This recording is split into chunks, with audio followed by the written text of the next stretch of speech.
Balik normal na po ang supply ng bangus sa Pangasinan pero problemado ang ilang nagtitinda dahil matumal ang benta. Price check tayo bago mag-add to cart. Live mula sa Dagupan City, may unang balita. Si Sandy Salvacion ng GMA Regional TV. Sandy, magandang umaga. Pasado alas 7 ng umaga ngayon dito, Maris, pero kakaunti pa rin yung bilang ng mga mamimili dito sa Magsaysay Fish Market. Samantala, may mga dumarating naman na supply ng bangus mula sa ibang bayan at dito pa rin sa Dagupan City.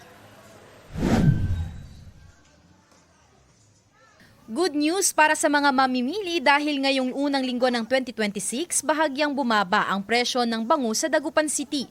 Nasa 190 pesos ang kada kilo ng mga maliliit na bangus, 220 sa medium size, habang 230 pesos naman sa kada kilo ng mga malalaking bangus. Dito sa Magsaysay Fish Market, marami ang ibinebentang bangus na mula sa Bolinao at Dagupan City ang supply. Ayon sa ilang negosyante ng bangus, balik normal na ang supply nito matapos ang kaliwat ka ng okasyon. Tama lang yung supply naman kasi medyo nagbakasyon yung mga ibang buyer kaya konti ngayon yung mga bumababang buyer ngayon. Problema ng ilang nagtitinda, matumal ang bentahan kahit bumaba ang presyo ng bangus. December talagang malakas. Kasi maraming bisita. Ayun, konti-konti. Meron din bumibili, kaya lang, tiyaga lang.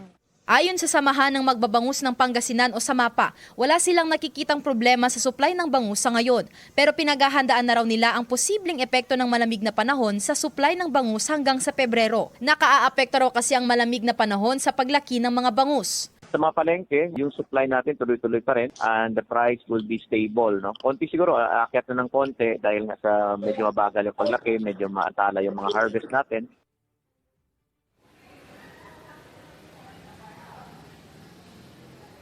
Maris, kanina ay naglibot din tayo dito sa Magsaysay Fish Market para kamustahin din yung presyo ng ilang mga iba pang klase ng isda maging ng shellfish. Ang ilan sa kanila bumaba na yung presyo mula sa dati nitong presyo noong holiday season. Gaya na lamang ng tilapia na ngayon ay nasa 50 to 120 pesos kada kilo, yellowfin na nasa 350 pesos per kilo, sapatero ay nasa 150 pesos per kilo, tambakol na nasa 200 to 240 pesos kada kilo, lapu-lapu ay nasa 400 to 420 pesos kada kilo. Sa presyo naman ng shellfish, ang hipon ngayon ay nasa 420 pesos per kilo, tahong ay nasa 60 to 70 pesos per kilo, at alimango ay nasa 450 to 870 pesos per kilo. Yan muna ang mga latest mula rito sa Fish Market sa Dagupan City. Balik sa iyo dyan, Maris. Maraming salamat, Sandy Salvacion ng GMA Regional TV.